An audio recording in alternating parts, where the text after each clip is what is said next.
English Leap Podcast. From Speak English with Class. Hey everyone, welcome back to the English Leap Podcast, your go-to English podcast for learning English, where you grow your English and your mindset together. I'm Erin. And I'm Evan, and today, we're hitting a big one that frustrates everyone, no matter your age, your job, or where you live. Yep, we're talking about focus, or more accurately, why you can't focus. Have you ever sat down to do something important and then found yourself checking your phone, opening 5 tabs, or wondering what's in the fridge? All the time. I even lose focus while trying to fix my focus. Like I'll start searching how to concentrate, then end up watching a cooking video about eggs I'll never make. Haha, relatable. But here's the thing. If you struggle with focus, it's not because you're lazy. It's not that you're broken. Most of the time, the world around you is built to steal your attention. And in today's episode, we're going to explore why that happens and how you can take your focus back, gently, not forcefully. Whether you're trying to study English, finish a book, or just be more present, this one's for you. And by the way, today's episode is a slow, clear listening journey, perfect for B1 learners. So just sit back, breathe, and let's walk through this together. Let's get into it. So first, let's clear up a huge misunderstanding. If you've ever felt like you just can't focus, it's not because you're lazy. Nope, not even close. It's actually because your brain is overstimulated. Too much input, all at once. Yeah, it's like trying to hear someone whisper to you in the middle of a packed football stadium. Your brain wants to listen. It just can't. There's too much going on. And what makes it worse is we keep feeding this overstimulation. Scrolling, switching between apps, checking one thing while thinking about another. Your brain never gets a break. Exactly. And your brain gets exhausted, not from doing nothing, but from trying to process everything at once. So if you're finding it hard to focus, it's not a personal failure. It's your brain waving a little white flag saying, "Hey, can we slow down?" Right. And this is especially true when learning English. If you're watching 5 videos at once, reading subtitles, and switching apps every minute, your brain's just going to shut the door and say, "Nope, I'm done." So here's a gentle tip for all our English learners. Try not to switch so much. Don't jump from one video to another or from grammar to listening to vocabulary all at once. Pick one. Stay with it. Focus is something we train, not force. Totally. Even 10 quiet minutes of focused listening? That's gold compared to an hour of distracted learning. And that brings us to something we often overlook, your environment. If you're trying to focus in a place that's noisy, cluttered, or full of interruptions, you're basically asking your brain to run a race with shoes tied together.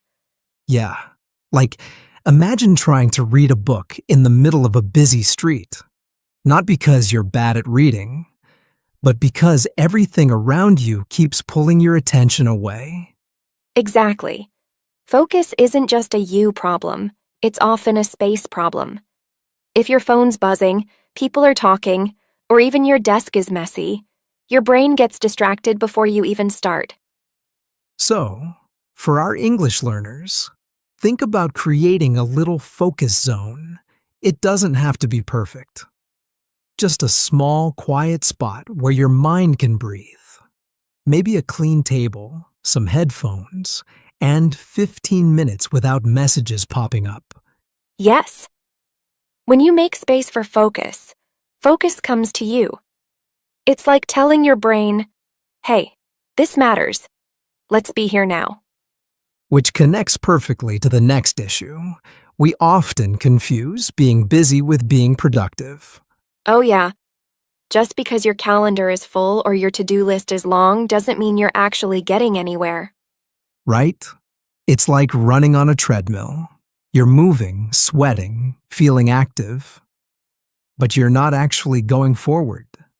And that's a trap a lot of English learners fall into too. Watching 10 videos, writing down 50 new words, trying to do everything, but nothing sticks. It's not deep learning. It's surface-level activity. So here's a mindset shift. Less noise, more depth. Instead of doing everything, try doing one thing well. Like, focus on just 5 new words today. Say them out loud. Make a sentence. Repeat it. That's powerful. Definitely. Learning happens in layers, not in a rush. When you slow down, you remember more. You understand more. And over time, you actually improve faster. So don't measure your progress by how much you're doing. Measure it by how deeply you're understanding what you're doing. And that brings us to something that often hides in plain sight: your why. Why are you even doing the task in front of you?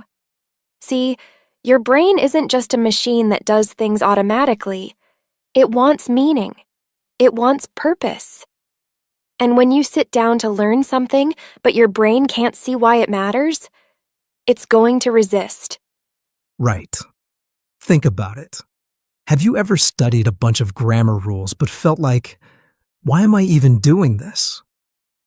That's your brain saying, I don't get the point. And when there's no meaning, there's no focus. So here's a gentle shift. Always connect your English learning to something real. Are you learning so you can travel? Talk to a friend? Get a job? Watch your favorite shows without subtitles? Give your learning a purpose, not just a task. And suddenly, your focus isn't forced. It's natural. Like your brain finally says, oh, now I get it. Okay, let's talk about a big myth. That focus should just happen. Like it's a magical mood that suddenly arrives when the stars align. Nope. Focus isn't a mood, it's a muscle. And like any muscle, it gets stronger when you train it, regularly and with intention. Exactly. You wouldn't expect to lift heavy weights at the gym without practicing first. But somehow, we expect perfect focus without setting up the environment for it. So here's a tiny tip that works wonders. Set a timer. 10 minutes, no phone, no distractions, just listen to one English audio clip. That's your gym, your mini mental workout. And over time, 10 minutes turns into 20. You get stronger. Not because you forced it, but because you practiced it, like any good skill. All right, let's shift gears for a second and look at your body. Because sometimes, your mind isn't the only one overwhelmed. Your body is stuck too. Yep. We sit still for hours, staring at screens, feeling foggy and frustrated, and wonder why we can't focus. Your brain is part of your body, and when you move, even a little, your blood flows better. Your thoughts get clearer. It's like shaking up a snow globe and letting the flakes settle. So if you feel stuck or mentally full, try this. Go for a short walk while listening to English. Or stretch. Or even stand up and speak out loud. Learning doesn't have to be still. In fact, movement often helps you remember and focus better. All right, here's a big one to close out with. The mistake of relying only on willpower. Willpower is like a battery. It runs out. And if you're waking up every day trying to push yourself to focus, you're eventually going to burn out. What you need instead are systems. Gentle, repeatable habits that make focus automatic. Like brushing your teeth. You don't debate it, you just do it. Think of it like a conveyor belt. You don't want to lift a heavy box every day from scratch. You want the system to carry it for you. So here's how it looks for English learners. Maybe every morning, after breakfast, you listen to 5 minutes of English. Or every night before bed, you read one short article. Simple, repeatable. No willpower needed. And over time, that routine builds momentum. Focus becomes your default, not your daily battle. Exactly. And if you're trying to build that kind of focus in English, having the right words makes it even easier. So now, let's hand it over to Charlotte. She's going to break down some of the key vocabulary we used in today's episode. Listen closely and feel free to repeat after her. Yep. This is where your listening and speaking practice gets a little boost. Take it away, Charlotte. Thanks, Erin. Hello, my lovely listeners. Let's take a moment to look at some powerful words and phrases we explored today. Ready? Let's go. Alright, here's an interesting one. Overstimulate. This means giving your brain too much information at once, more than it can handle calmly. Example: constant scrolling overstimulates the brain. Say it with me. Constant scrolling overstimulates the brain. Next up, misunderstanding. This happens when people believe something that isn't quite true, often because of confusion or wrong information. Example: there's a big misunderstanding that not focusing means you're lazy. Repeat after me. There's a big misunderstanding that not focusing means you're lazy. Now here's a familiar feeling. Exhausted. This means extremely tired. Not just sleepy, mentally or emotionally drained. Example: after switching apps all day, I felt exhausted. Let's say that together. After switching apps all day, I felt exhausted. Let's go with a strong visual phrase. White flag.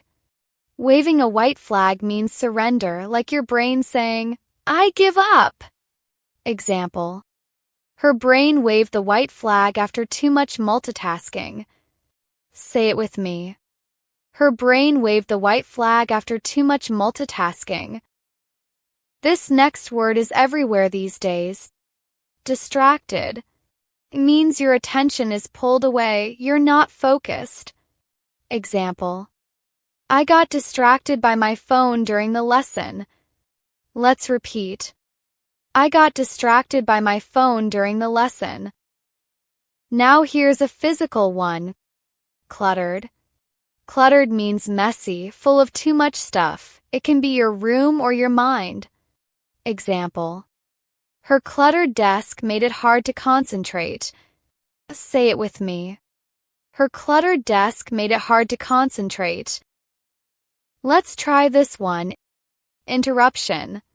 An interruption is something that breaks your flow, like a noise, a message, or someone talking.